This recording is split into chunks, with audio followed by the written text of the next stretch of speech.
నిన్న 20 మంది ఎమ్మెల్యేలు అసెంబ్లీలో మాట్లాడారు. పులివెందుల ఎమ్మెల్యే కూడా వచ్చి మాట్లాడొచ్చు. ఇంట్లో కూర్చొని ప్రెస్ మీట్లు, ఇంట్లో కూర్చొని వీడియోలు ఎందుకు జగన్ అని హోం మంత్రి అనిత ఫైర్. ఆడపిల్లల మీద నోటికొచ్చినట్టు ఈరోజు మా ఇంట్లో ఆడపిల్లలు, పవన్ కళ్యాణ్ గారి ఇంట్లో ఆడపిల్లలు, లేకపోతే చంద్రబాబు నాయుడు గారి గురించా, మన లోకేష్ బాబు గారి గురించా కాదు, రేపొద్దున మా దగ్గర నుంచి మీ ఇంట్లో ఆడపిల్లల వరకు కూడా వస్తారు. మన ఇంట్లో ఆడపిల్లలు, మీ ఇంట్లో ఆడపిల్లల గురించి కూడా మాట్లాడే పరిస్థితులు వస్తాయి. ఇలాంటి వాళ్ళని కట్టుదిట్టం చేయాలి, దీనికి ఒక స్పెషల్ యాక్ట్ తీసుకురావాలి అని ఒకే ఒక ఉద్దేశంతో ఈరోజు చంద్రబాబు నాయుడు గారు చేస్తున్న ఈ పనిని మీరందరూ కూడా స్వాగతించాల్సిందిగా, మీరందరూ కూడా సపోర్ట్ చేయాల్సిందిగా ప్రజలందరికీ విన్నవించుకుంటూ సెలవు తీసుకుంటున్నాను.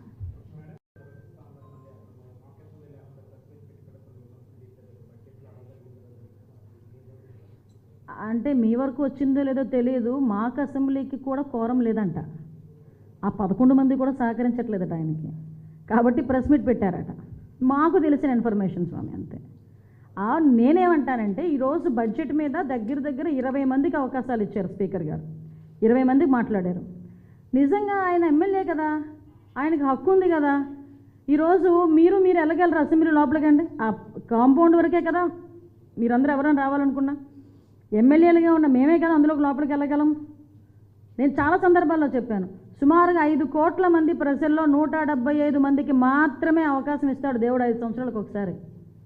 దానికి నీకు అవకాశం ఉండి రండి, అసెంబ్లీకి రండి, కూర్చొని మీకు ఏ సబ్జెక్ట్ మీద మాట్లాడాలనుకుంటే మాట్లాడండి. ఈరోజు 20 మంది సభ్యులకి ఇచ్చాము, మీరు ఒకళ్ళు మాకు ఎక్కువైపోతారా, లేదా మీ 11 మంది మాకు ఎక్కువైపోతారా? రేపు ఇంకొక 40 మంది 50 మంది మాట్లాడతారు, మాట్లాడండి వచ్చి. అంతే తప్పించి ఇంట్లో కూర్చొని విమర్శలు చేస్తాం, ఇంట్లో కూర్చొని వీడియోలు వేసుకుంటామంటే ఎలా అవుతుంది? నువ్వేమైనా అడగాలనుకుంటే రండి, అసెంబ్లీకి రండి, కూర్చోండి, మాట్లాడండి, సమాధానం అడగండి, చెప్తాం మేము. ఏ కోణంలో ఇస్తారో ఒకసారి మీరే ఆలోచన చెప్పండి. ఏ కోణంలో ఇస్తారు? ఇదే పెద్ద మనిషి లాస్ట్ ముఖ్యమంత్రిగా ఉండేటప్పుడు చంద్రబాబు నాయుడు గారిని బెదిరించారు. నువ్వు 23 మంది ఉన్నారు, అటు నుంచి ఒక 5గురు ఇటు లాగానంటే నీకు ప్రతిపక్ష హోదా కూడా ఉండదు అని. ఆ రోజు ఏ టైప్లో మాట్లాడాడు ఆయన, ఏ లెక్కల ప్రకారం మాట్లాడాడు ఆయన? దానికి సమాధానం చెప్పమనండి, అప్పుడు దీని గురించి మాట్లాడతాం.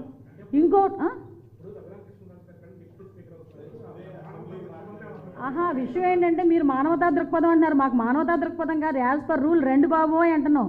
ఈ మధ్యనే మీకు అర్థమవుతుందో లేదో తెలియదు, నేను ఈరోజే చూసా, రఘురామకృష్ణరాజు గారు కనుక డిప్యూటీ స్పీకర్ ఇచ్చి ఆల్రెడీ స్పీకర్గా అయ్యన్ పాత్ర గారు ఉన్నారు, మళ్ళీ ఇప్పుడు రఘురామకృష్ణరాజు గారు కనుక డిప్యూటీ స్పీకర్ అయిన తర్వాత నిజంగా ప్రతిపక్ష హోదా ఇచ్చినా ఆయనైతే అసెంబ్లీకి రాడు అని పందేలు కడుతున్నారు.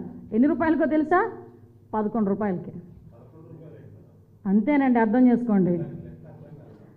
లెక్క అర్థం కాలేదా? వాళ్ళు ఎందుకు లెక్క అర్థమవుతుందండి, కొంచెం ఇండెప్త్కి వెళ్తే అన్ని లెక్కలు అర్థమవుతాయి, అన్ని లెక్కలు తేలుతాయి.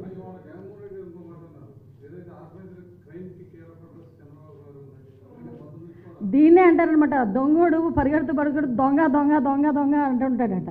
ఆయనే పెద్ద దొంగ, అందరిని చూసిన అందరినీ దొంగ దొంగ అని అడుగుతుంటాడు అనమాట. ఆర్గనైజ్డ్ క్రైమ్లో ఎలా చేయాలి అన్నది సిద్ధహస్తుడు జగన్మోహన్ రెడ్డి. దానికి సోషల్ మీడియా క్రైమ్ని ఎలా చేశాడన్నది ఇప్పుడు నేను చూపించా. వివేకానంద రెడ్డి గారి హత్య దగ్గర నుంచి మొదలు పెట్టుకుంటే ఆర్గనైజ్డ్ క్రైమ్ అన్నది ఎలా ఉంటుందో మేము చెప్పక్కర్లే, ప్రజలు చెప్తారు. చెప్పారు కాబట్టే 11 సీట్లకి ఈరోజు పరిమితం జరిగింది.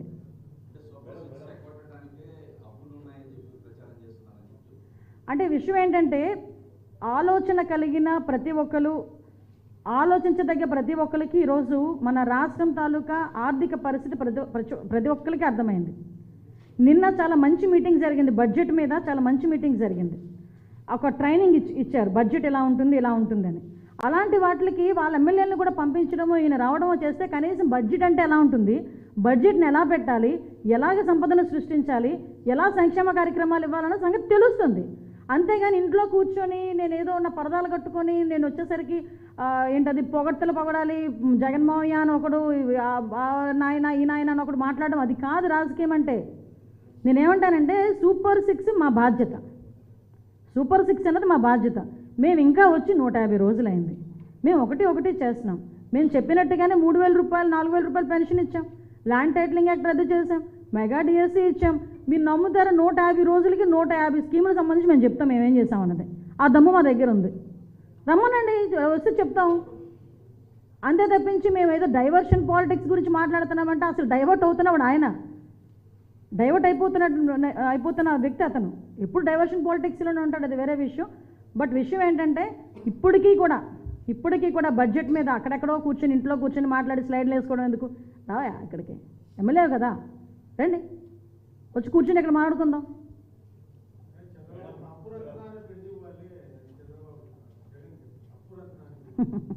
అదే చెప్పాను కదండి ఇందాక, అసలు అప్పులు చేసి మొత్తం ఆర్థిక వ్యవస్థని భ్రష్టు పట్టించేసింది అతగాడు. అసలు నాకు అర్థం కాదు, అతగాడికి ఆర్థిక వ్యవస్థ కూడా మీద బడ్జెట్ మీద మాట్లాడే నైతిక హక్కు లేదండి. ఎందుకంటే అసలు దేనికి ఖర్చు పెట్టాడు, ఏ శాఖకి 5 సంవత్సరాలు ఎంతెంత ఖర్చు పెట్టాడు చెప్పమనండి.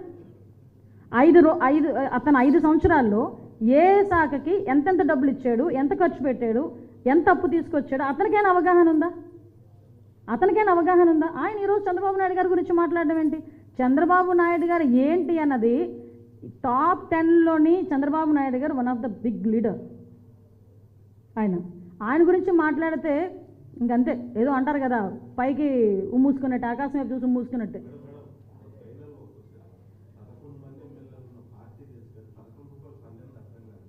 అసలు అర్థం కాలేదా?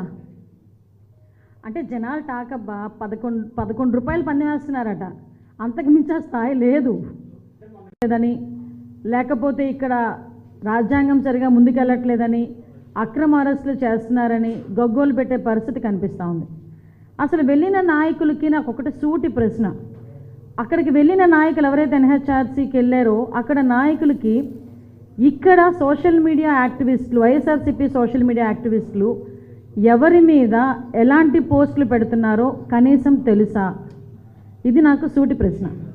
ఎందుకంటే అందులో వైవి సుబ్బారెడ్డి గారు ఉన్నారు, ఇంకా పెద్దలు చాలామంది, ఇంచుమించు 4-5 ఎంపీలు ఉన్నారు. వీళ్ళందరూ కూడా నిన్న అక్కడికి వెళ్ళి వీళ్ళు మాట్లాడిన సందర్భం కూడా మేము చూసాం.